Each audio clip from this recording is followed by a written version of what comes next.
Let's worship together.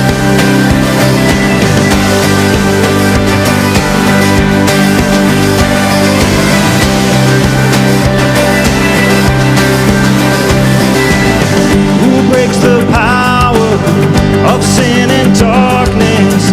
Whose love is mighty and so much stronger? The King of glory, the King above all kings.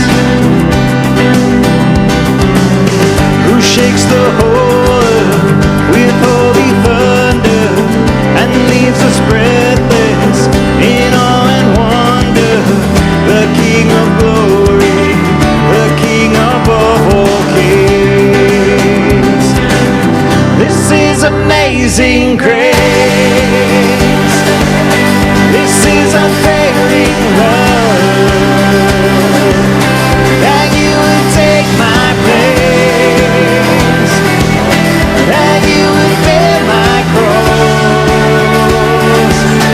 You laid down your life, that I would be set free. Oh, Jesus, I sing for all that you've done for me.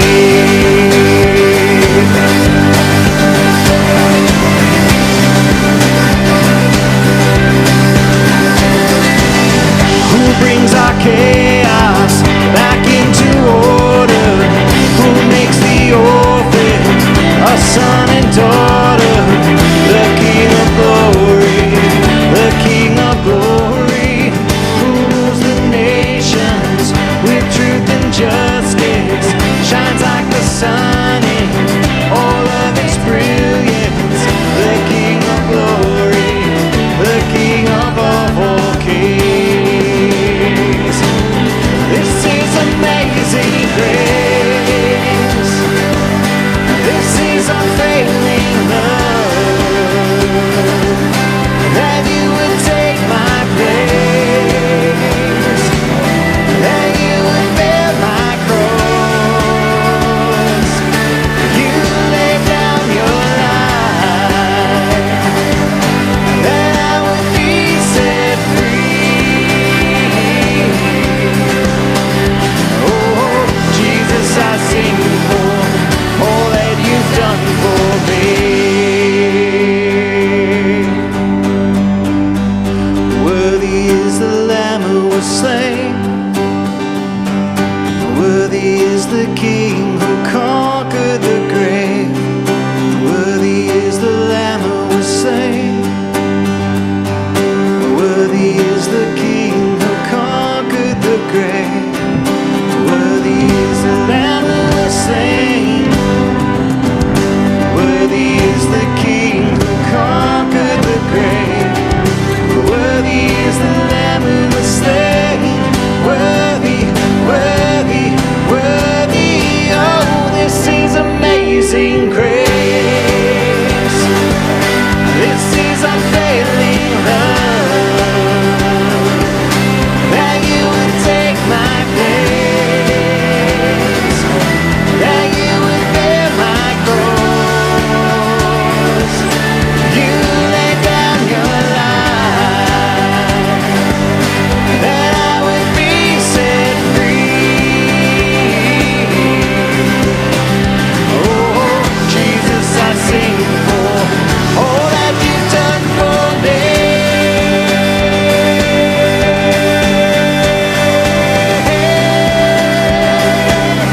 All that you've done for me.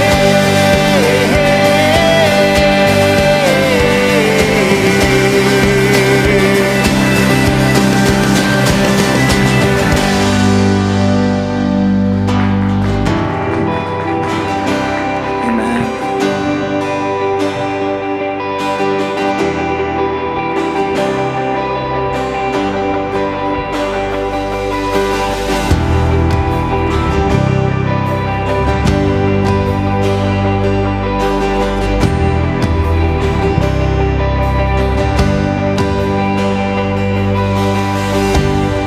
Creator, you spoke and stars began to shine. to shine. Our Father, you breathed the breath that gave us life. You gave us life. You're the same today as you were in the beginning. You remain unchanged. God of all power, King of all glory, you do wonderful things. God of all creation, King of our salvation, you do wonderful things. You do wonderful things.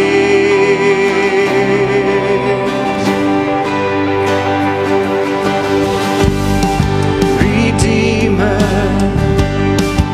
you spoke salvation at the cross, at the cross. Oh Jesus, breathing life again in us, again in us. You're the same today as you were in the beginning. You remain unchanged. God of all power, King of all glory, you do wonderful things. God of all creation, King of our salvation, you do wonderful things. You do wonderful things.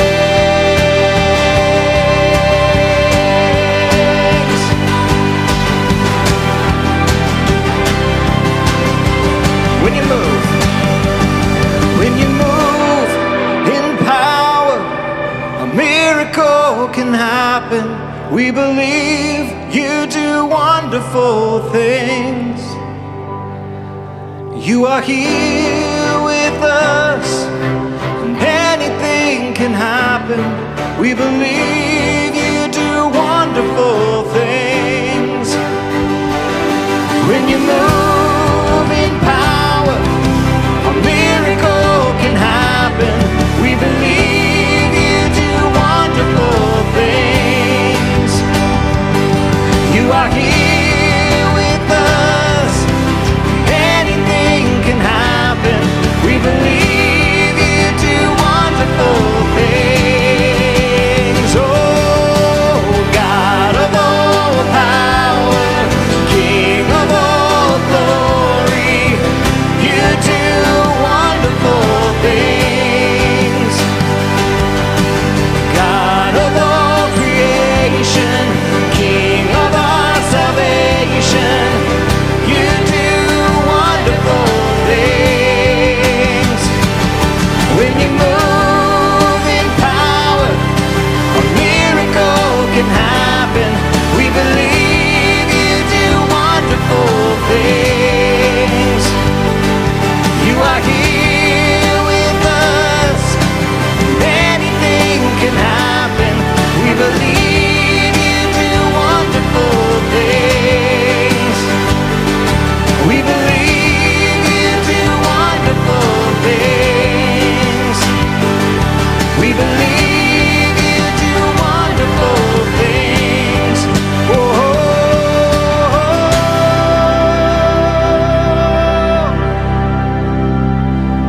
Amen. Good morning. How is everybody this morning? Parents, have you recovered from spring break? Oh, you'll recover next week, right? Once the kids are back in school. That's how that works.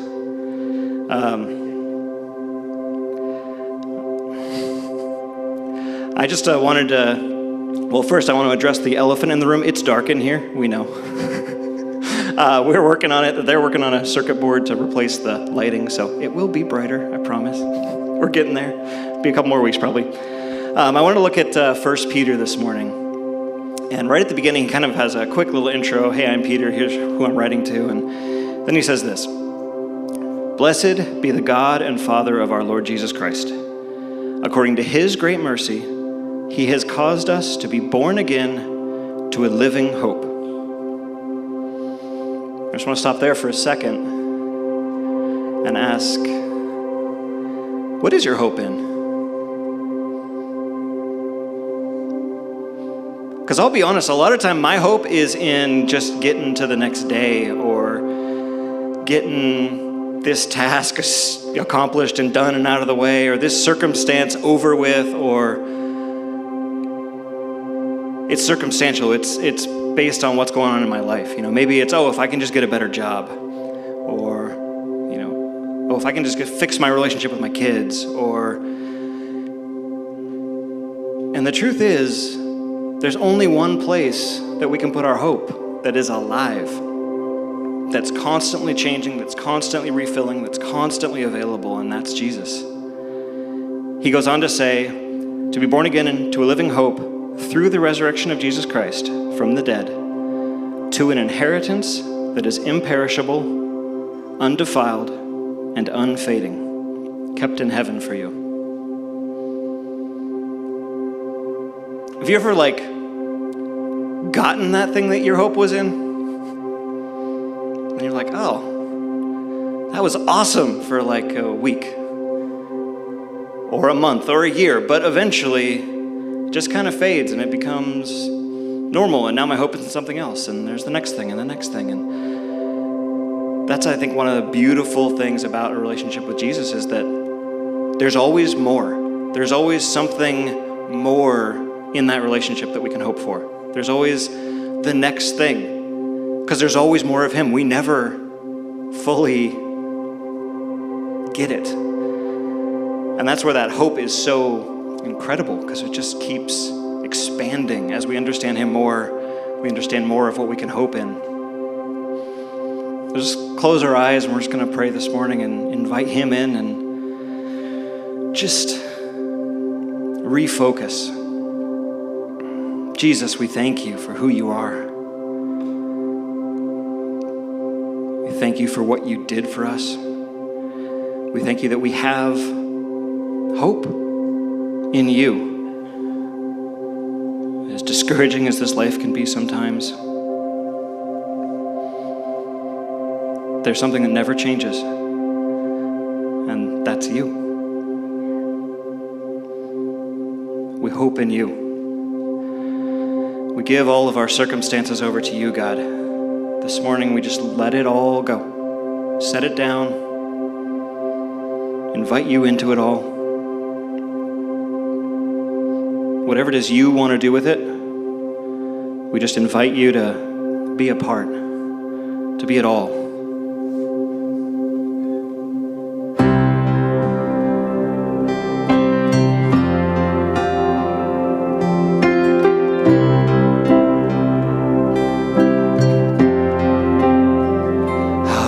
The chasm that lay between us, how high the mountain I could not climb. In desperation, I turned to heaven and spoke your name into the night.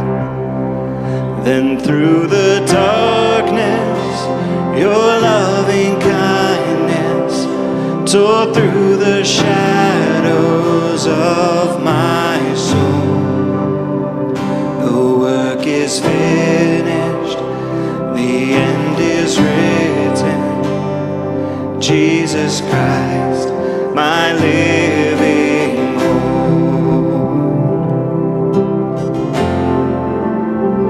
Who could imagine so great a mercy?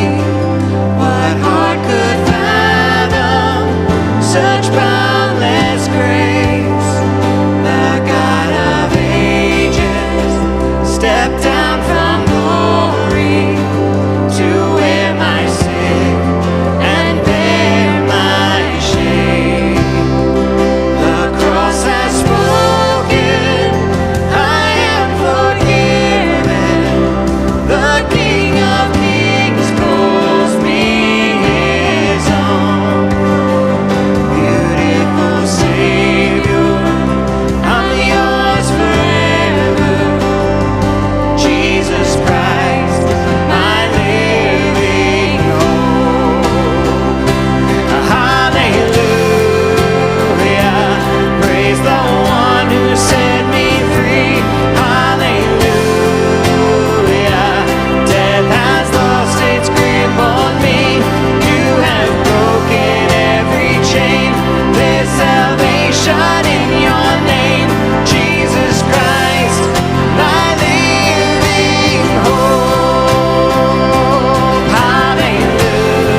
breathe. Out of the silence, the roaring lion declared the grave has no claim on me. And came the morning that sealed the promise. Your buried body began to breathe.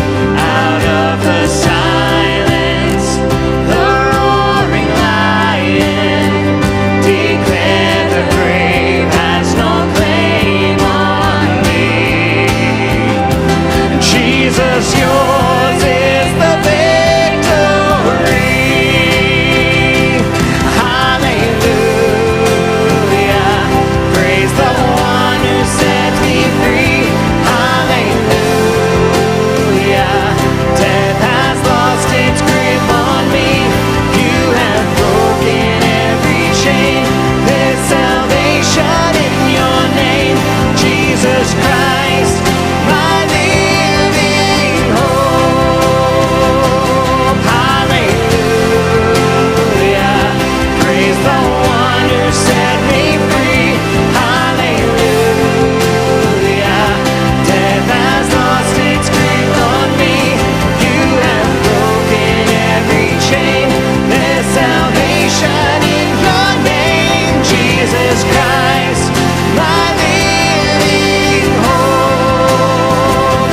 Jesus Christ, my living hope. Oh God, you are my living hope.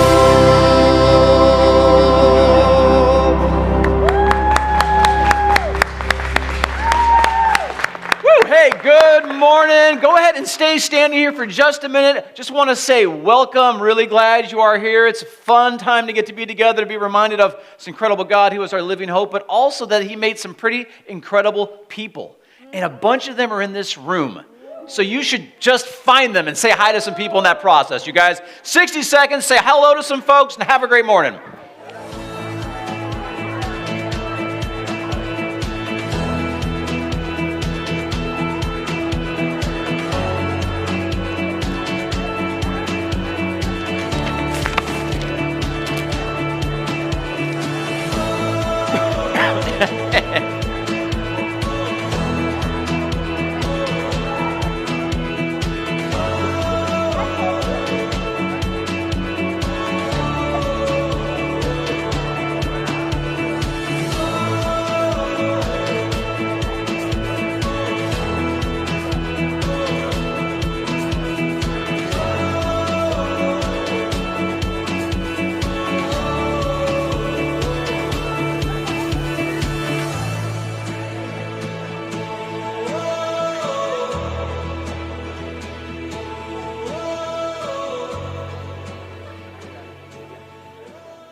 Great job, everybody. I hope you got to meet some of those wonderful people that are out here in the audience.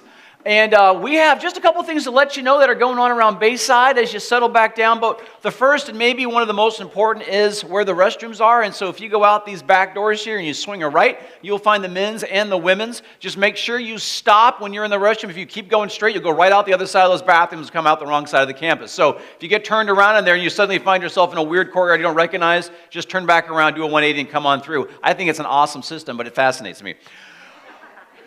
Couple of things. These are the announcements I really get excited about making because there's some really cool opportunities coming up in the next several weeks and in the next month that are all about next steps. How do I take a next step kind of in my own faith, my own life, my own spiritual direction and growth and maturity? I mean, if you're here and you want to get to know God better, or as you like to say, you want to find more of the freedom that Jesus promises that you're going to have in His life, or you want to discover the purpose of your life or how to make a difference in this world, all of those things are parts of what we do and what we talk about at our growth track. And we want to invite you to come to our growth track. It's going to start the first week. Parts 1 and 2 is our first Sunday right after church. Lunch is provided. We come, we hang out for about an hour and a half. We have a great time together. It's a ton of fun. It's both a little bit of discussion and interaction with some fun things. But it's all about just learning, what does that look like to do or take a next step in my own faith, my own walk, as well as what is this Bayside Church specifically about and how do we function? What does it look like to get more involved with it? And so that's one of the opportunities that's there. Also coming up, we've been in a process of creating some what we're calling disciple-making training classes, which is, I admit, not the simplest name ever, but it is simply the question that Jesus gave of what does it look like if you're a follower of Jesus to accept the challenge of helping other people know how to follow Jesus. Because whether you know it or not, this is something that he actually says every single one of us is going to be equipped and able to do as long as we actually go through the equipping process. And it's not as mind-blowing as it sounds. It's not as frightening as it sounds. It's just one of those things that until you know what that even means, it just sounds like, oh no, let's leave that to the professionals. Let's leave that to the pastors. Let's leave that to the whoever's out there. But the great news is that Jesus recruited a bunch of really ordinary people who were, the four that we know were all fishermen. So just think of the average fisherman that you know and think of them as being a disciple maker. Anybody can do this, right? Yes, good. You're with me. That's good. And the third thing is this. In May, on the 22nd, we're having a baptism class. And if you've ever wanted to be baptized or are thinking about being baptized, or you're not even sure what that word means, this is an hour-long class. Again, food will always be provided because what's a meeting without food? Well, it's like a meeting then. This is going to be more like fun. And we're just going to look through the 6 different verses in the New Testament that just draw out what is this baptism? Why do we do it? Why do we do it the way that we do it? And it's just looking at the biblical principle of this somewhat mysterious thing. And it's not meant to be that mysterious. And so if you've never been baptized, I would encourage you and challenge you to do it. Or I would even put it this way. If you can't remember your baptism, I would encourage you to at least come to the class and find out a little bit more of what is it supposed to mean to us as followers of Jesus. So, May 22nd, you can check that out. Mark that on your calendars if you want to, but it would be great to have you. Also coming up here pretty soon, starting in order, we have a day where we're going to get together as a church just to have some fun together, just to do like a big picnic and barbecue together. We're calling it Cinco de Mother's Day because it's right between Cinco de Mayo and Mother's Day. I mean, why else? What else would you call it? Cinco de Mother's Day, it's happening on May 7th. I love that. Saturday before Mother's Day, we're going out to the Faro Ranch. We'll have directions for it. It's about 20 minutes out of town in the direction of the coast. It's a beautiful spot. We'll have some games. We'll have a lot of food.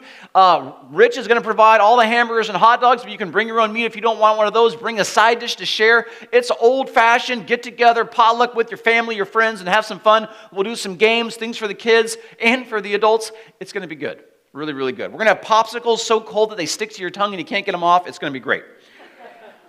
And last but not least, the summer is coming. And that's not a threat, okay? It's coming. I know, the teachers are already really excited. Some of the parents are like, crud, summer. But we're going to be doing one of our favorite things, which is like a kids camp. We call it a VBS. It's going to be happening the 3rd full week of June. And it is going to be a great time of kids coming, having fun, playing games, hearing about Jesus. We encourage you to invite kids from all over the place, friends of your kids' friends. Anybody's welcome to come. There's sign-ups if you go online.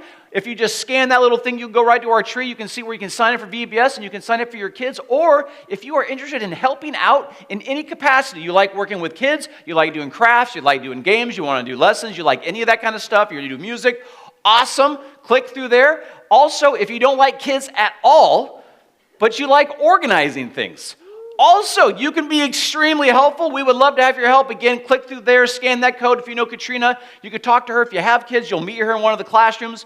But we would love to have your help because this is a lot like our Easter egg hunt. It just takes many hands to pull this thing off and to pull it off well. But every year we see, we've had anywhere between 30 and 60 kids all come to this thing for a whole week. And it's a phenomenal time. And it's a great place for them to see and meet Jesus. And so we get to keep doing it because it is very, very, very cool. So please check those things out. Again, let me point you back to the scanning code, portal, square, whatever you want to call that thing. It's the same thing that's on your notes. If you grabbed your notes, you can scan that with your phone. You simply turn on your camera, hold your camera still for a moment, and boop, it'll open up a little link. You click that link, and you'll see all kinds of information about our church and what's going on. It is also the easiest way to give. And so, Bayside, let's take an offering. it is always exciting to me that we applaud for that, because it's just a reminder that, man, one of the good things of God is that we get to live our lives for Him. And offering is part of that. And so if you're part of Bayside, then this is part of our worship. If you're visiting with us, we just like to tell you that we don't expect you. We're not asking for your money. In fact, we have a little gift we would love to give you. And it's in these tables right here outside of the back door. And so if you want to give through the portal, please do that. If you don't like portals because you don't trust them, you don't know what's on the other side, there are also very predictable wooden boxes in the back of the room. And you can stick all kinds of cool things in there like checks and cash and bitcoins. Yes, exactly. Diamond rings also fit through the cracks, just throwing that out there. That's how we give. Let us just take a moment and just again thank God. Thank God that we can be here. Thank God for His Son. Thank God that we celebrated last week His resurrection, but it's something that we live in every single day as a follower of Jesus. So let's just go to Him for a moment again in prayer. Father, You're amazing. And what we have as our little lives to give back to You or to live for You, Lord, is small by comparison to what You've given to us through Your Son, Jesus. And we thank You, and we appreciate that gift, Father. And may our lives just reflect it in every capacity. May we live our lives in such a way that we want to worship You 24/7. Father, may we just wake up in the morning and realize, man, this life is a gift, and You're the giver of this gift, and You're the best part about it. Thank You that we get to know You. We love You. We pray this all in Your great name, Jesus, because You made it possible. Amen. All right, you guys, are you ready to dive into the Gospel of Matthew today? You're good. I like it. We're getting excited about this. We are in chapter 5, and if you want to follow along, or if you want to have your own Bible, we have Bibles available in the back too. They're yours to keep if you want to go back and grab one. There's New Testaments back there. The great thing about just grabbing a New Testament is the first book you open will be the Gospel of Matthew. So much easier. But just know those are available. We encourage you to bring your own Bible, whether it's on your phone or whether it's a paper one, just to follow along so you have a place to underline. You can take notes, write down questions. You can also get the handout forms. I encourage you to use those things because we're going through and studying this gospel, this story of the good news of Jesus coming to this world, because there's this important question. And this question is, who is Jesus? Who is this guy? Why are we still talking about him? Came 2,000 years ago. What is the big deal? What did he do? What did he say? What did he accomplish that has been so important and frankly so relevant to this day and age, to every single person in life, that he is still the source of the hope of so many people? And we're diving into this gospel which just tells his story. One of his followers, a guy named Matthew, who wrote all of this stuff down so that for generations we can go back and look and see, engage, and find an answer to not just the question of who is Jesus, but how is answering that question answer so many of the other questions of our lives. As in, what is the purpose of my life? Where do I come from? Where am I going? Why is this world such a gigantic mess? What can we do about this gigantic mess? What is the wisest, most important way to live my life and my choices? And ultimately, where are we going when we die? The end of this life that doesn't need to be the end. What does Jesus mean when he comes to? He's got all these answers for all these questions. And in fact, as we'll discover, and this may not make sense if you're new to Jesus or to church, but that he himself is the answer to so many of these questions. So we're going to just keep exploring as we dive into the Gospel of Matthew. And so we are picking up with really the first sermon that he preaches in the Gospel of Matthew. In fact, it's the first several chapters, and we've touched on this one a couple of weeks ago, but would you guys just read this with me for a moment? We'll all participate a little bit. Let's read this together.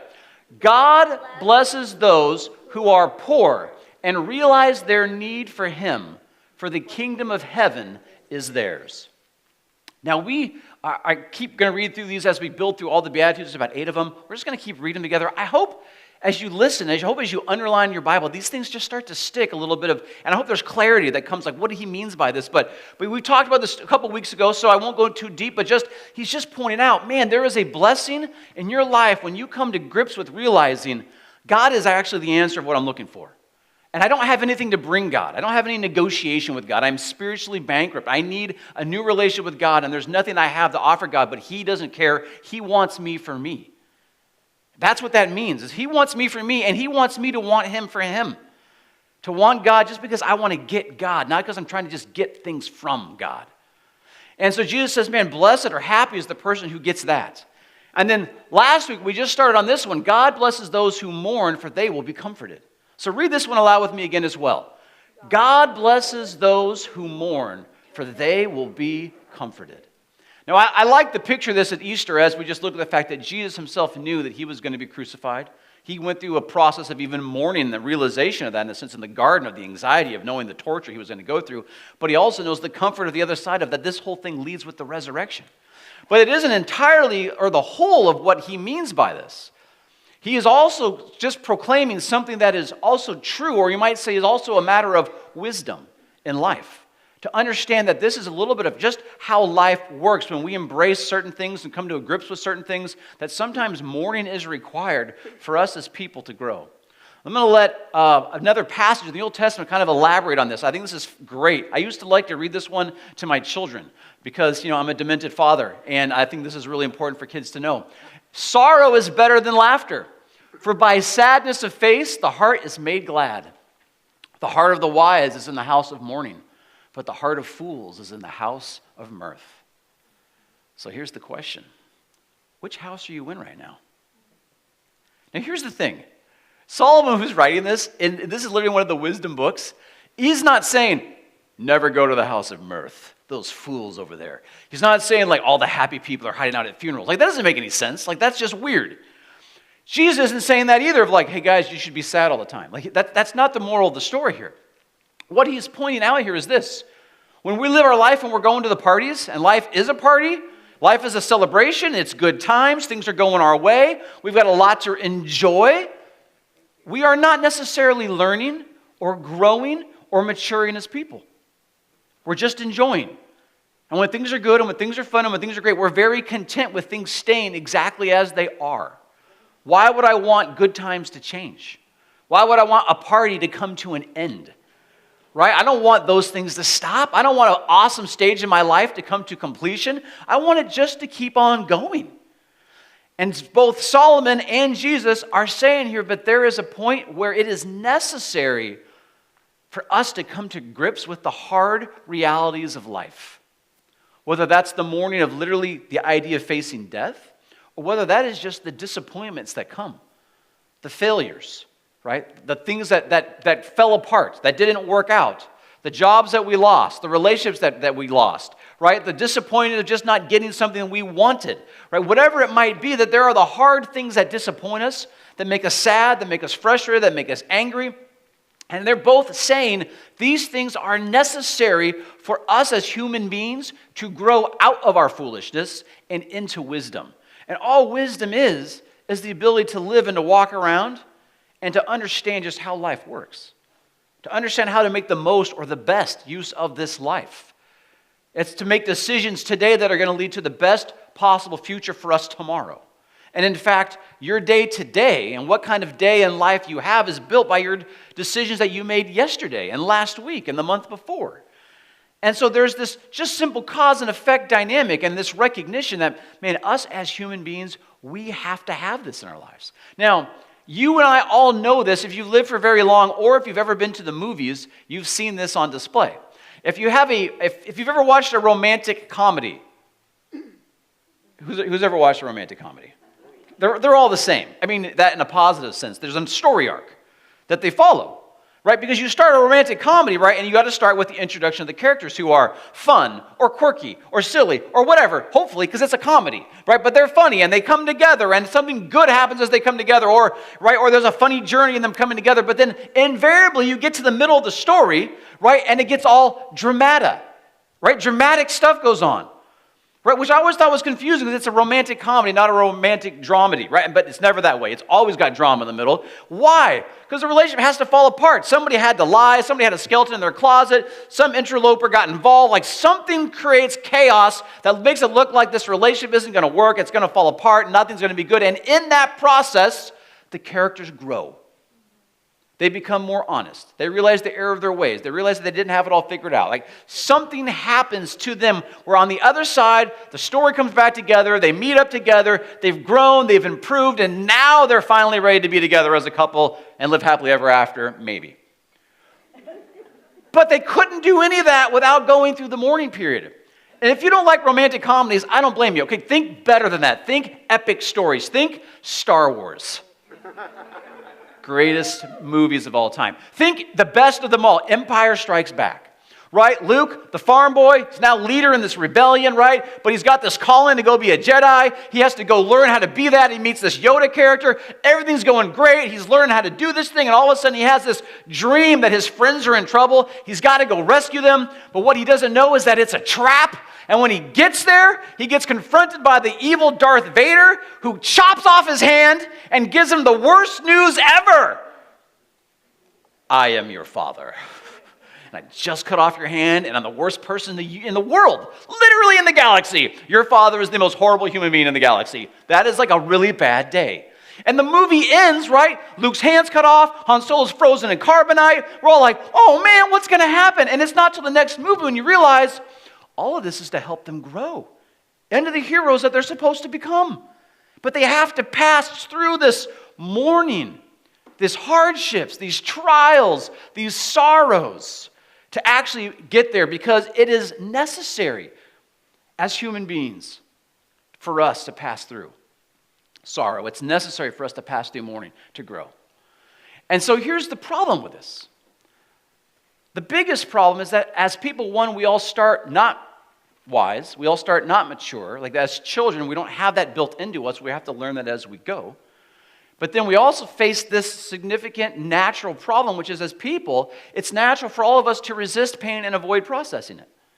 And in fact, when you watch people you love go through pain, we even have this tendency to want to circumvent them from processing it. How many times have we said to ourselves, like, oh, I need to go and cheer them up?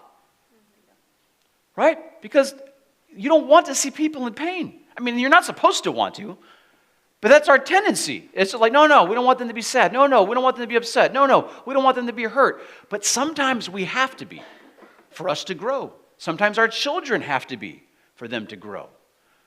And so there is just an interesting dynamic which we push back on this. And that's why it's so fascinating, because in our day and age, one of the biggest things that keeps us from growing and from processing this stuff is all the things, of course, that we use to medicate ourselves from, right? This is the problem with alcohol when you misuse it.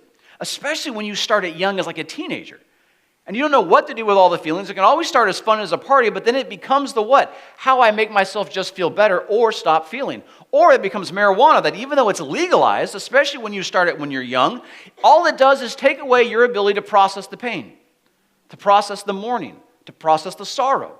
And we dodge it and we avoid it, but you don't have to turn to drugs or alcohol. You can also just turn to video games, Netflix, TikTok, Facebook, Instagram, listen to music constantly, whatever it is that will affect your mood and keep your mind occupied to keep you from processing all the difficult things in your own life. All right? Because we avoid and we dodge this constantly. And we oftentimes don't even know how to process it ourselves, and it's even harder to find friends or people who will help us process this. Because again, none of us like to be with someone who's in pain because we want to help people. We want to get them out of pain. But sometimes there's a process of which we have to stay and we have to figure out and we have to look deep in ourselves and we have to start asking, what is going on? Because one of the big challenges, especially for those of you who are young or those of you that are teenagers in this room, is that you live in a world that doesn't feel comfortable, and it seems like it should. And it seems like if it's not, that sometimes you think there's something wrong with you. And the reality is that the world doesn't feel comfortable for anybody. Because this world is broken, and you and I are all broken. That's the Bible just calls that sin. Sin has broken this world, and it's broken it specifically in terms of our relationship with God and in our ability to have good relationship with other people. Everything is difficult. Everything is hard. Nothing functions simply and easily. To be able to go deep, to be able to be real, to be able to be really fully loved and fully known, which is what we all ultimately desire. And Jesus is just pointing out that for us to come to grips with the reality of man, the hardness of life, the sorrow of life, the things that are unavoidable, that have to be mourned and accepted, that is what ultimately leads us down the path to comfort, because this is the good news. Our God is a God of comfort. And our God is a God who has answers to those problems, who has a solution to sin. He didn't come just to tell us these are the problems. He's saying there is an answer to it, but you're going to find it in getting to know God, in getting to know God through Jesus, by getting to know and accepting, here's the realities of my own failings and my own shortcomings and my own feelings and my own thoughts. And to come to Him and be willing to find the answers to who I am and what am I supposed to do in this world from Him. because he's the one that knows us. He's the one that made us. And so Jesus is just pointing out, man, this is a necessary component just in life from a standpoint of wisdom. And if you're not a follower of Jesus, you're going to find that that's just true. But it's also an incredible invitation to find that there's a better answer than anything else you're going to find in the very person of God who has come into this world so you can wrap your head around God himself in the person of Jesus. Because God is this giant, infinite, awesome spirit that you can't see or taste or touch or any of your five senses. And Jesus becomes a human being so that we can begin to formulate and understand, here's the visible image of the invisible God and how he acts and what he does and how he treats people and how he talks about God and what he promises can all be made tangible for us to wrap ourselves and our senses around as an introduction to what is far greater and far more spiritual. So that is, blessed are those who mourn. Right? Isn't that encouraging? It kind of is. Because you are probably, I can't see you all that well because, as Greg said, the light in here is a little dark right now. But most of you are old enough to have experienced some significant disappointment. And you can run from disappointment and medicate yourself past disappointment, or you can process it and say, okay, what do I learn from this? How do I grow from this? And when you do that, that's when you begin to see, wow, I learned a lot in that moment. It doesn't mean I want to go back there. I'm heading to the house of mirth after this. Let's keep this fun. I mean, right? Cinco de Mother's Day is not going to be about being in the house of sorrow, I hope, unless we set the barn on fire, and then it's going to be a problem. But it's fun, right? It's joy. But there is a time for joy, and there is a time for sorrow. And you just say, man, our growth, it's what happens when the times get hard. So they're not meant to be like, oh no, this is like a blame thing or a fault thing. This is an opportunity thing. So that's the first one. Second one is this: God blesses those who are humble, for they will inherit the whole earth.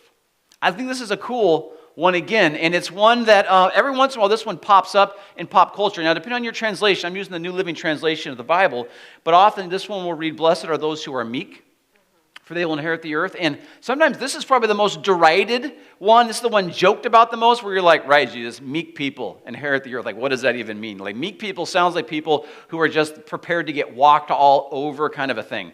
And sometimes maybe we think that way about the word humble too. What's fascinating is if you start to read about this and you start to do a little research and read through commentaries and read the guys who know the language, like the ancient Greek and the culture and what this word means, they all write pages on just this word because it's a really hard word to translate, because in their day and age, it was a really cool word. Like, it carried a lot of weight. It was a significant virtue word. And most of it is lost in translation for us in English. And so let me just spend a little bit of time trying to break down what they understood when they heard this word that we're just using, humble. For them, it started with this, that it meant somebody who was curious to learn and was also comfortable being transparent. Because those two things go together to a degree. To the degree that I'm saying I want to learn means I don't know. I don't know everything. I want to understand something. I either want to gain knowledge or I want to gain understanding. That could be of a facts or that could be of a person. And that means I have to at least put myself out there enough to be like, I want to know more. I mean, have you ever been in a class somewhere where you're like, oh, I have a question, but I don't want to raise my hand and ask it because people might be like, what a moron. They don't know the answer to that. This is the guy that goes, raise their hand, like, I don't care. I want to know. I'm humble enough to be like, I don't know everything. I went to trivia night this last week at Blue Note and competed with a bunch of people in Woodland. And I think they asked us 30 questions. And out of those 30 questions, I nailed 3. Like, hands down, absolutely. I know those 3. And I'm like, that's awesome. That's like 10%. That's like not even qualifies an F. You're like, that's like an F minus, like 10%. I mean, it was bad. And our group, we did a much better than just me alone. Fortunately, we made to like the 33rd percentile. We're like, great. We're like, still got an F. But nonetheless, it was fun. But it was one of those things where you're like, dang, there's just a lot of stuff I don't know. I mean, some of it I don't care about, but it's just still a lot of stuff I don't know.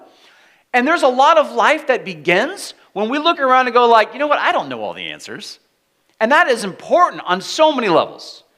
It's important on the levels of talking about God and faith. It's important on the levels of life. Why does life work the way that it works? It's important on the level of people and relationships, like on why are they acting the way that they're acting. It's important on everything from politics to education to my personal life to not assume I know what's best. This is the person that says, like, I want to learn more before I make a decision. I want to learn more before I arrive at the opinion that my opinion is the best opinion. It's the person that's never going to stop pursuing and sharing. In that sense of, man, there's that transparency that goes like, no, I want to learn. I want to grow in this. Again, very much a growth mindset type of a person. Because there's a fascinating world out there to learn about if we're not worried about just being the people who know it all. Here's the other part of this, and one of the commentary writers that I really like, who knows the language and the culture super well, said Aristotle describes this word this way. He would describe this as the person who was angry at the right time and to the right degree. And Aristotle did this with a lot of things that they pointed out, that he always is about, it's like the balancing thing, like the virtuous person is a person who lives a life of real great balance. And so, like, they're going to get angry when it's necessary, but they're not the person who can't get angry or who's got out of control anger. Like, there's a right time and a place for anger, and this person's got it. Like there is, as he would say, with everything, whether it's love or whether it's passion, right? It's not out of control passion, but it's not like an absolute lack of passion, right? There's this kind of this person who is balanced. If you were to kind of just, tie it up, I guess you might say it's a person who has self-control, and they have a self-control in the sense that this person has their passion, instincts, and impulses under control. Like this is the man who is led by their thinking more than by their emotions. Like this is the woman who isn't reactive. They're going to be understanding first. It's the exact opposite of what we often hear, which is the whole like follow your heart thing. Right? Which, it used to be just Disney movies that were like follow your heart, follow your heart, follow your heart, follow your heart. Because nothing ever goes wrong when people just follow their heart. But now you hear it in like adult movies, romantic comedies, things like that too. Like, well, just follow your heart. What does your heart tell you? That means, I think you already know this probably because you're real people and living in the real world. But do you understand what a horrible that idea that is to follow your heart? Hitler followed his heart. Right? I want to rule a country. Why? Because it just sounds good to me. I want to get rid of all the weakness out of this country. We're going to do it by just destroying it. Right? I mean, that's following your heart. That's terrible. Don't follow your heart. This is describing the person who isn't that they lack passion, but their passion is directed by their goals, by their convictions, by their thoughts, by their ideas of here's what is best and here's my role in this bigger world. It's not just about me. I'm a part of a family. I'm part of a society. I'm part of a community. I'm part of a faith. I'm part of God's plan for my life and the rest of the world around me. Like it's not just about me and my heart. It's about, man, what is my role in all of this? And this is the person who brings all their thoughts, all their feelings, all their instincts, all their passions, and comes under that control that says, like, okay, it's all there. I'm going to direct it. That's what control means. Control is like the river. It just means there's banks on it that are going to help make it flow. It doesn't mean that there isn't instincts, there isn't impulses, and that there isn't passion. It's just directing where those things are going and where they're leading them. This is such a big deal to understand, though, like how valuable this is, because this is where it sounds great when you put it into words, but when you actually experience it, it gets really hard. I like this quote from Harry S. Truman, like one of our former presidents, said, "You can accomplish anything in life, provided that you don't mind who gets the credit." Do we all agree with that? I mean, it's true, I think. You can get a lot done, especially if you're not worried about it, but do we like it? I like it a ton until it's my idea that I didn't get credit for. Like, no, I got number 3 right on trivia night, all right? It was me. I provided that answer. I want credit. Right? It is great until I have a great idea and I'm like, you guys, we should do this. Like, everyone's like, that's a great idea. And at the end of the meeting, they're like, whose idea was it anyway? Oh, it doesn't matter. I'm like, of course it matters. It was my idea. Right? That's where that gets hard. That's where this pushes up against the sense of like, what do I need? Is it my own neediness? Is it my own insecurity? Right? All of this stuff becomes a reality of like, I need credit. Right? I need to be acknowledged. And this is part of the point of this quality of this person is that that's not the primary thing. That's not the driving thing. There's a biggerness of life, like what is most important of what gets done and accomplished or what I get out of it. Now, it's not to say there's extremes of like it's absolutes. It just means, is that going to hold me back from being a part of the bigger picture, bigger goal of what's going on around me? What I think is really cool about all this is just to come and take a step back, especially if you're not necessarily a believer in Jesus and you're trying to figure out God maybe, but just to look at what he's saying from the standpoint of life and wisdom is that it's amazing how much history and now psychology bears out that Jesus knows what he's talking about. That humility is one of the most effective leadership qualities. And it's recognized more and more through different studies and surveys and things that go on left and right is that there's a quality of humility in a leader that makes people want to follow them. Excuse me. Now, we often think of just the charismatic leader, and there's lots of them, and they have lots of followers too, of course, because there's charisma. But that isn't the greatest by any means best quality, because so often you find out a charismatic leader can also be a total flaming narcissist, and then you stop wanting to follow them at a certain point in time, and typically things start to explode and fall apart. Because it's their personality and or ego is the only thing that's holding it together. And there's a book that was written, I don't know, it's probably been 2 decades now since it was written by a guy named Jim Collins, who wrote a book called Good to Great. And it's just a business book, a leadership book, and he's looking at different companies and corporations that have gone from what he describes and breaks on his book from good companies to great companies. They've reached a certain level, high percentage of success, and specifically looking at the leaders and the qualities they have in common as the leaders who are leading these great companies. And he breaks it down into levels, 5 different levels, and at the highest level is what he calls a level 5 leader. And there's a lot to kind of how he describes these guys, but it's really cool. But there was something in it that I thought was so interesting to me when I think of what Jesus is talking about right here. And so here's just a sample of it. But he says, level 5 leaders display a workman-like diligence, more plow horse than show horse. So from the standpoint of like, they're about the bigger picture of like, the important thing is getting the job done, as opposed to like, how am I going to look doing it?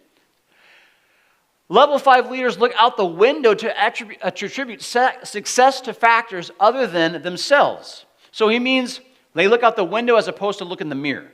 He's going to compare those things. So they look out the window as like, what are the contributing factors around me? The people around me, the systems around me, the equations and factors around me that all led to or equal the success that we're having. Because how do we keep sustaining this? Right? Because they are ambitious still. They're willful still. They want to accomplish. They are goal-oriented still. None of those things change with humility. They have all these things that they're still trying to do, and they see the bigger picture of what they want this company or this thing that they're leading to be. But when they see success, they're looking at all the different ways and people that made that possible. When things go poorly, however, they look in the mirror and they blame themselves, taking full responsibility. That, to me, has a fascinating dynamic of coming right back to Jesus and that whole blessed are those who mourn. Blessed are those that when things don't go the way you want to, you take that look in the mirror and go, okay, what can I learn from this? What can I do? What does this mean most significantly to me and who I am in this process? What's the growth component for me? What's the hard lesson that I need to learn? What have I been blind to up until this point in time? Right? And then how can I change that? And then I can start to think about how do I change the rest of this machine or the system or with these people that I work with or analogizing the rest. So the comparison CEOs often did just the opposite. Right? They looked in the mirror to take credit for success, but out the window to assign blame for disappointing results. Now, I'm going to guess that probably more than a few of you have worked for people that have been like both of these examples. You've had some outstanding people that were like, great job, everybody. This is a success. It's all for ours. And then took responsibility and analyzed themselves when there were things to blame. And you've probably worked for the other, which was things fell apart. And man, everybody in that office was to blame. However, you don't have to just be in the business world for this to work, right? How many of you have ever done this one? Your spouse walks into the room, and you look at them and you say, your child did not empty the garbages. Right? Your child. And I've done that one myself. It's one of my favorite things to do. Just to give Christy full responsibility for our children. What? Your kid did not? Your kid just talked back to me. Right? Well, you do that as a parent when you get exasperated. Right? Oh my gosh, it's just been too long of a day. Right? This is human nature. My daughters used to do this all the time, and it would make me laugh. They would do it when they would play soccer. The game would be over, especially if they lost a game. It's like, well, what happened? And always be a question of who's getting the blame. Well, it was the goalie. They let all those balls go in. I'm like, well, who else did the ball get past before it got past the goalie? The rest of the team. Right? It's like we're all kind of in it together, or we're supposed to be, right? But not when you're a kid. You're like, that's their job. Stop all the balls, right? No, it's a team sport. Right? I mean, it's a fascinating dynamic of our human nature. We all are natural blamers when it comes to finding fault. And that's where that awesome factor of humility and meekness says, no, it's not about me finding and assigning the blame.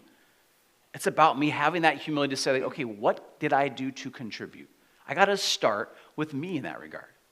And then look at how did I affect everybody else around me? What did that begin to look like? That takes so much self-control. In fact, to be honest with you, it takes so much self-control, I'm not even sure self-control is the right word. It really takes God's help. Which is why when it says the Holy Spirit comes into the life of believers, one of the things that he brings is self-control. Because it takes the very power of God for us to be that self-controlled. And that is the spiritual, practical side of this equation, is when I'm at that end of my rope or I'm starting to hear blame come out of my mouth, that's my cue to turn to prayer and start talking to God and saying, God, how do I handle this with self-control? Frankly, I just need self-control. I need you. I need your life. I need you changing my perspective. I got to see this as you see it. I need your strength because I don't have this kind of strength. These are not just like Superman qualities that are going to be inside of any of us to start with at all. They're things that are going to come as we learn how to trust and rest in our relationship with God. That's Jesus' point. I mean, this is such a big picture concept that it isn't just something that you and I can have or grasp or find and dig down inside of us to get a hold of. We're going to find it as we learn how to trust more and more in him. So here's the summary. And I think this is hilarious. This is the summary of how a guy named William Barclay, a great theologian who understood this language and broke this down, and I stole a bunch of stuff from him, you're going to see, said, here's how we should read this particular beatitude. Are you ready? He says it should read like this. Oh, the bliss of those who are always angry at the right time and never angry at the wrong time, who have every instinct, impulse, and passion under control because they themselves are God-controlled, who have the humility to realize their own ignorance and their own weakness, for such people can indeed rule the world. Like, there's a lot in that little word, meek, humble. I mean, that's a lot packed into that. That's a great big picture, though, for us to realize that this whole thing that we call this relationship with Christ, what he's revealing to us is that, man, we need something far greater than just ourselves, but we also need something that's going to continually make us into stronger people. We're to grow, we're to mature, we're to blossom. And that's going to take a lot of things happen in our life. And it's going to start by us taking an honest and sincere and maybe sober view at ourselves at times, and soberly coming before God and saying, God, man, here's what I see in myself. Here's the blame that I know that I show. Here's just my weaknesses. Here's just my failures with my family today, my kids today, my team today, my work today, my whatever it is. And just have that honest conversation with God, because God wants you to bring those things to him. That's the promise, is that God is going to step into your life where your weaknesses live and say, that's where I want to bring my strengths.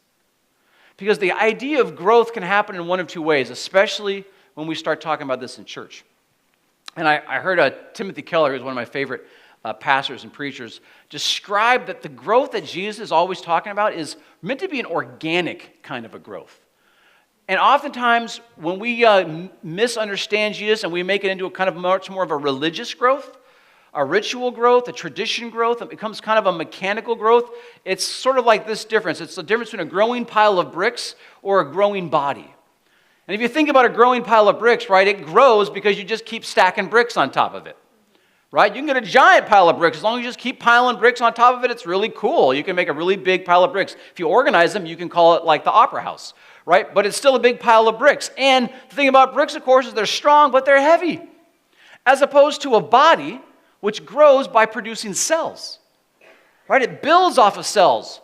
Multiple cells, millions of cells, billions of cells, maybe trillions. I don't know my science well enough. Tons and tons of cells, and they're tiny, and they're minuscule, right? But they grow and they build. But what's also interesting is we know this, that if our bodies to grow, especially to grow stronger, resistance is going to be required, right? A workout is going to be required.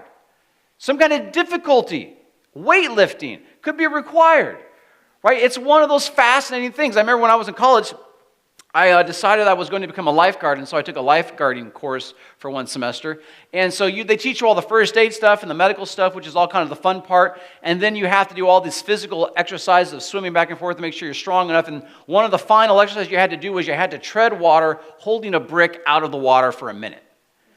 I don't know if you've ever tried this or not, but you should try it. It's really hard. I almost drowned doing it. And one part of me was like, if this is going to be this hard, maybe I shouldn't be a lifeguard. And then I realized at no point in time as a lifeguard will I be rescuing bricks. So it's probably going to be okay. But that's the kind of the crazy thing was treading water with a brick, it made you stronger. It made you a better swimmer. I mean, that was part of the goal and the idea, right? And that's the same thing. If you walked around carrying bricks with you, right, you could get stronger. But if you keep picking up more and more and more and more bricks, and you start sticking them in your pockets, start loading up your backpack, at some point in time, they will also crush you to death. And this is what happens with religion. This is what Jesus is dealing with in his day, is the crushing weight of rules and regulations, and here's what you got to do. And maybe you even feel it that way when you come to church. When you start thinking about, like, man, I need to read my Bible, and I need to add some time of prayer to my life. And maybe I need to come to Sunday mornings and come to church, and then I got to join a life group, and then I need to serve in some capacity at church. Now I got to come to a growth track, right? And all these things can start to feel like I'm adding all these bricks into my life. And the point of Jesus is not, man, how to add a lot of weight. But the point of Jesus is saying is that there's going to sometimes be things you have to add, and it's going to make you heavy for a little while until you get strong enough to carry them. And then they stop being strong. But you don't add them all at once. Sometimes you just add them one at a time. One next thing that we're going to do, and it feels awkward, and it feels clunky, and it feels difficult, and then one day you find that you're just stronger. And you don't know when it happened, because that's how our bodies work. Incrementally, one small little decision, one step after another step, after another step, after another step, that we find ourselves improving and growing. And that's the organic way. It just grows because it's what it's meant to do, but also grows in reaction to what we do with it. And I love that picture. I was, I don't remember what I was watching, but I stumbled onto a YouTube trailer for a movie that either just came out or is coming out soon. I'm not positive which. And I haven't seen this movie, so I can't actually tell you should go see it. That's my warning. I don't know. But it's called Father Stu, and it's about a guy who becomes a Catholic priest. It's Mark Wahlberg and Mel Gibson, and it looks good, so I'm just going to say that. But what was interesting was, as near as I could tell from this preview, is the story of this guy who starts off like as a boxer and a bunch of other stuff, goes through this weird things, ends up becoming a priest, becomes a very popular one. At kind of the height of his popularity, he's diagnosed with some kind of muscle disease where his muscles are deteriorating and falling apart. And it's kind of his journey of dealing and reconciling and sorrowing and mourning, if you will, even over these things. And it doesn't matter a whole lot other than at the end of the movie, he had this great quote, and I should have put the quotes on here, but I forgot to. He said this: "Don't pray for an easy life. Pray for the strength to endure a difficult one." And I thought, that is really good. Because that's exactly what Jesus is talking about. We all want an easy life. And there's times where you need easy. You need rest. You need vacation, right? Those are real needs, and those are good things. But I love the reminder that says, don't expect that life's going to be easy. Because it's not going to be easy. Raising kids is not going to be easy.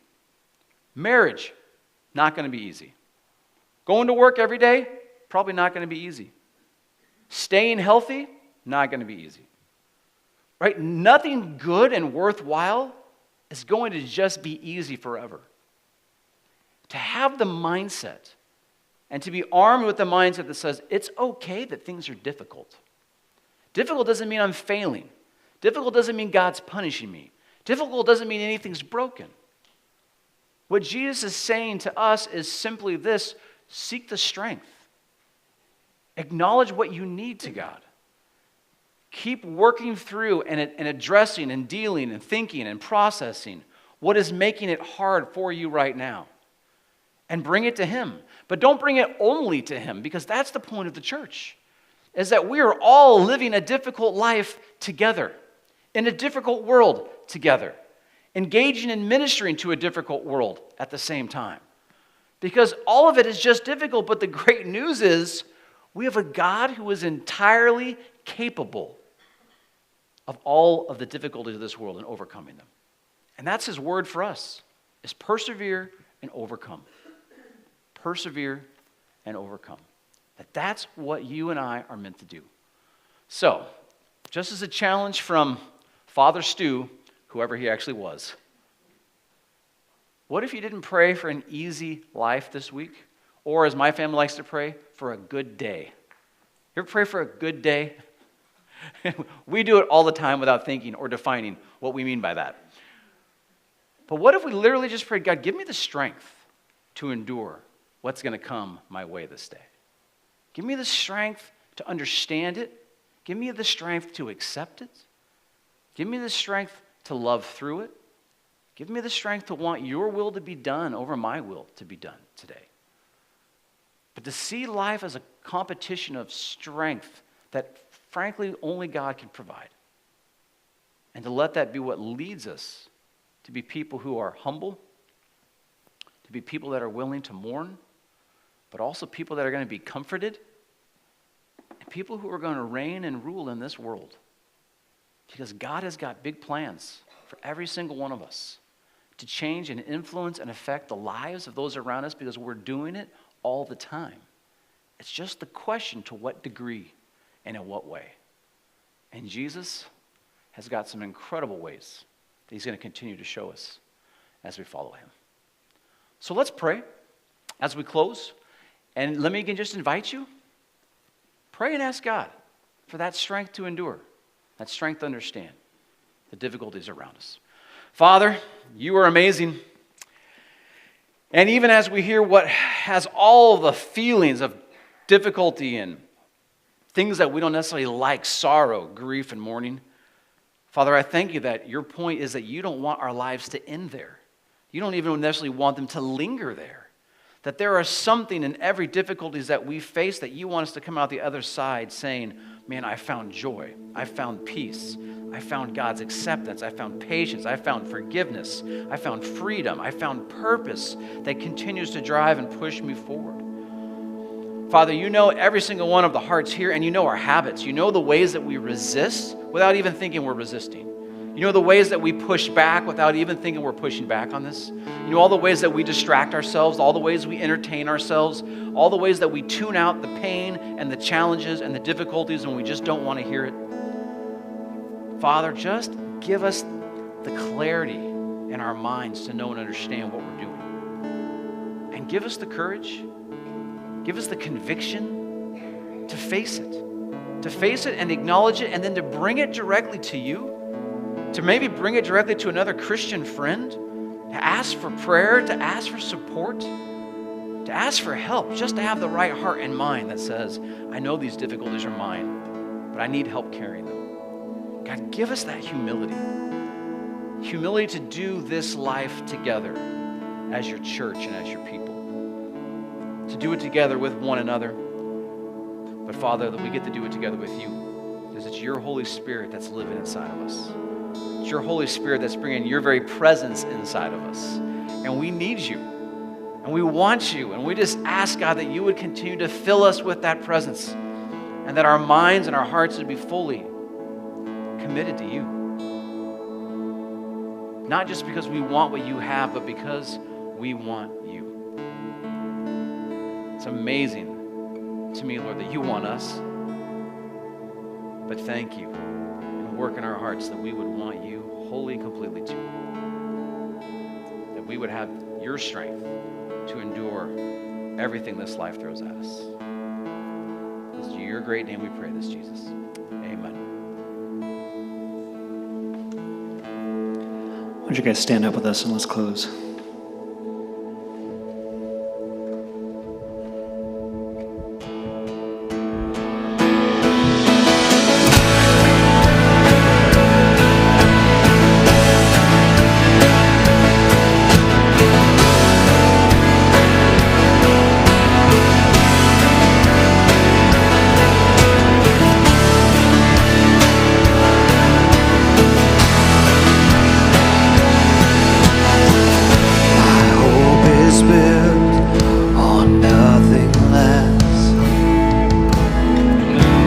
Jesus' blood and righteousness.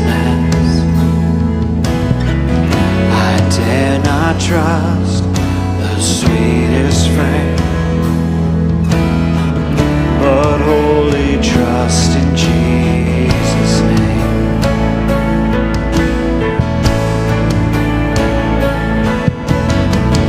My hope is built on nothing less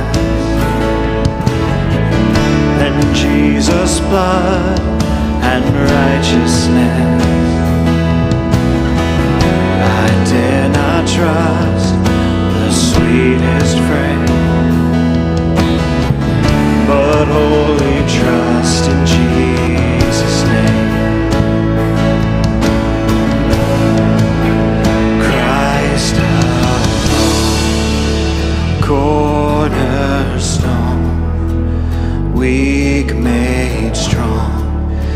Savior's love through the storm. He is Lord, Lord of all.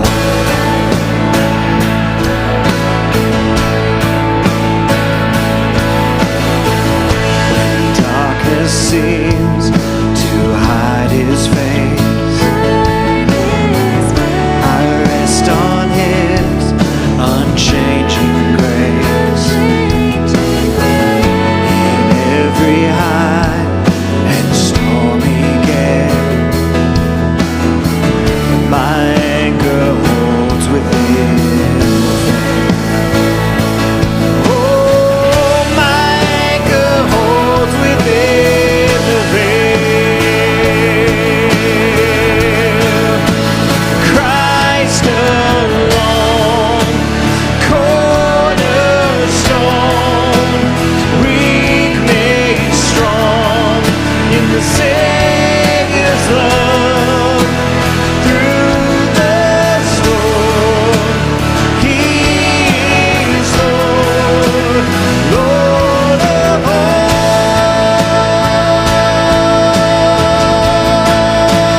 Lord of all,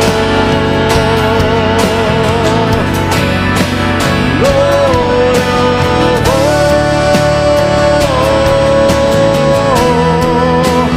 Christ alone, cornerstone, weak made strong in the Savior's love. Sing it out. Through the storm, He is Lord, Lord of all.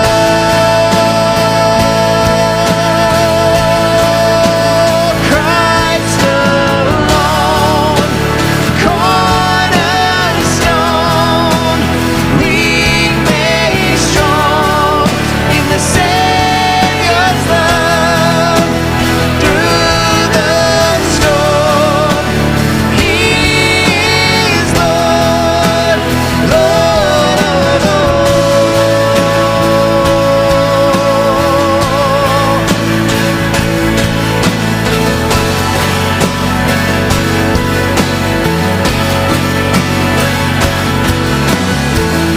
He shall come with trumpet sound.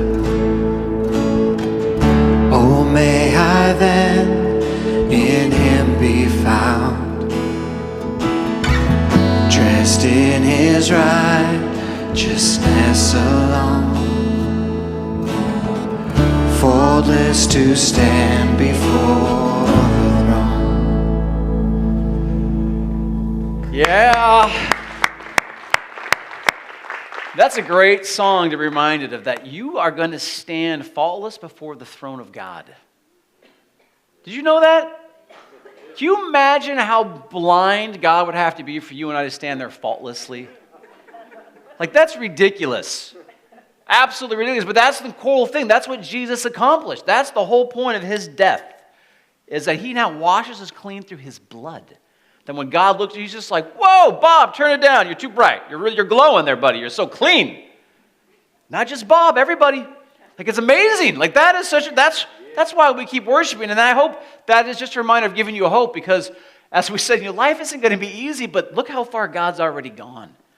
The invitation is just to keep finding out more and more of that incredible power He wants to bring into our lives. So, just two quick things before we head out of here. One is, if you have not ever or yet joined one of our life groups, we've got about 6 weeks left in our life group season before we all take a hiatus for the summer. But I would encourage you to join and get connected with some folks, some people in this room. Like I said, there's some great ones in here. Come and join us. Come and get engaged.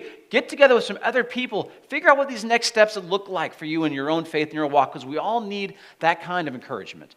And so, just last thing is this, as we say at the end of every sermon, as we're going through Matthew anyway, I hope there's something that has jumped out to you, that God has just brought to your attention. And I hope that you write it down. I hope that you have it in your head. I hope that you are able to take it out past the parking lot, meaning don't forget it so fast, but process it, maybe grieve over it. I don't know, maybe rejoice in it, whatever it is, but to let it come and kind of fuel some part of your life. And one of the best ways to do that is to share it with somebody else. And so I hope that you will take that challenge to share something that you learned or walked away with this morning that God has excited you about or challenged you by with those around you. And I will end with this. I have a really amazing father-in-law. His name is Paul. He's one of those people who can kind of just do anything. And I'm not really exaggerating. I mean, he's musical. He can play in the band. He's got an amazing singing voice. He's a computer programmer. That's not Greg I'm describing, by the way. It's Paul. But he can do welding, plumbing. If it breaks, he can fix it. He's personable, incredibly engaging. The guy can tell a joke like nobody I know. I mean, bad jokes become funny when Paul tells them. He's an amazing guy. And he has a personal motto that I love. Because his personal motto is this: nothing's ever easy. Period. His wife hates that motto. It's part of why I love it so much, because it just irritates my mother-in-law. But it is, in a sense, applicable. It's the reality of life that Jesus is saying, just a reminder, this world is broken, and don't expect it to be easy. This is what we need Jesus for. So just turn to one of these fellow sojourners in life and just tell them on your way out the door, hey, look, nothing's ever easy. But that's why we need Jesus. Have a great day, you guys.